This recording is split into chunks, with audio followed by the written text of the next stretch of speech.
UGC विवाद और आरक्षण मसले पर छिड़ी नई जंग बृजभूषण शरण सिंह ने दिखाया फिर से अपना दम।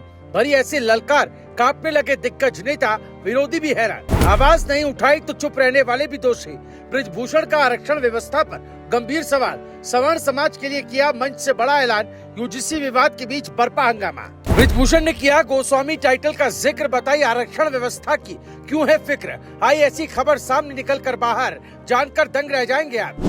जो सवाल दबे रहते हैं वही एक दिन बिगुल बन जाते हैं। जब सच मंच पर गूंजता है तो सियासत के रुख बदल जाते हैं। हक और हिस्सेदारी की जब खुलकर बात होती है तब खामोशी भी कटघरे में खड़ी नजर आती है। यही वजह है कि इस समय यूजीसी को लेकर चल रही बहस के बीच अब आरक्षण का मुद्दा फिर एक बार केंद्र में आ गया और इस बहस को नई धार बृजभूषण शरण सिंह ने दी, जिन्होंने अयोध्या के मंच से ऐसा बयान दिया जिसने राजनीतिक माहौल को गर्म कर दिया है। दरअसल निषाद राज जयंती के कार्यक्रम में जब बृजभूषण शरण सिंह पहुंचे तो माहौल सामान्य था, लेकिन जैसे ही उन्होंने बोलना शुरू किया पूरा फोकस उनकी बातों पर टिक गया। उन्होंने सीधे मौजूदा आरक्षण व्यवस्था पर सवाल उठाते हुए कहा कि ये सिस्टम अपने मूल स्वरूप से ही कमजोर है और इसका फायदा उन लोगों तक नहीं पहुंच रहा जिनके लिए बनाया गया था। उन्होंने साफ शब्दों में कहा कि आज स्थिति ये है कि जरूरतमंद वर्ग तक लाभ पहुंचने के बजाय कई जगहों पर इसका फायदा सीमित लोगों तक सिमट गया है। ये टिप्पणी सिर्फ एक आलोचना नहीं थी, बल्कि पूरे ढांचे पर सवाल खड़ा करने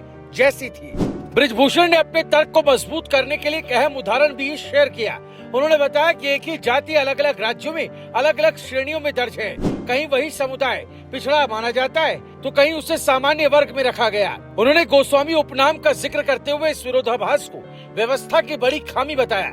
यहीं पर उनका बयान और ज्यादा असरदार हो गया जब उन्होंने कहा कि अगर इस तरह की विसंगतियों पर कोई आवाज नहीं उठाता तो चुप रहने वाले लोग भी उतने ही जिम्मेदार हैं। ये लाइन अब राजनीतिक चर्चा का केंद्र बन चुकी है, क्योंकि इसे एक बड़े सामाजिक संदेश के रूप में देखा जा रहा है। यूजीसी विवाद के बीच ये बयान बहस को एक नए मोड़ पर ले जाता दिखाई दे रहा है, क्योंकि देश में इस समय यूजीसी से जुड़े मुद्दों को लेकर पहले से ही अलग अलग वर्गों में चर्चा और असंतोष का माहौल है। ऐसे में आरक्षण जैसे संवेदनशील विषय पर इस तरह की टिप्पणी उस माहौल को और ज्यादा तीव्र बना रही है।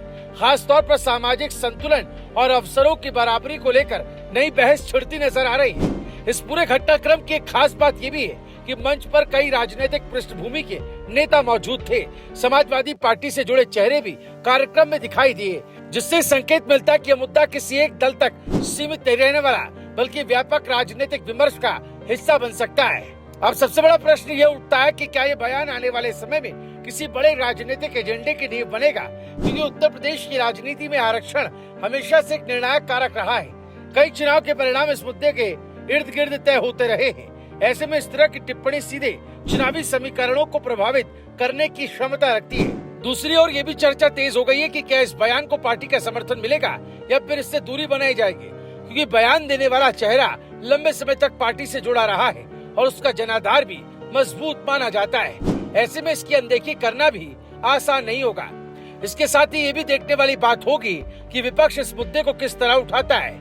अब नजर इस बात पर टिकी है कि क्या ये आवाज एक बड़े आंदोलन का रूप लेगी या फिर ये चर्चा कुछ समय बाद ठंडी पड़ जाएगी। लेकिन इतना निश्चित है कि इस बयान ने सियासत में हलचल जरूर पैदा कर दी और कई अनकहे सवालों को सामने ला दिया है। Bureau report, news live TV.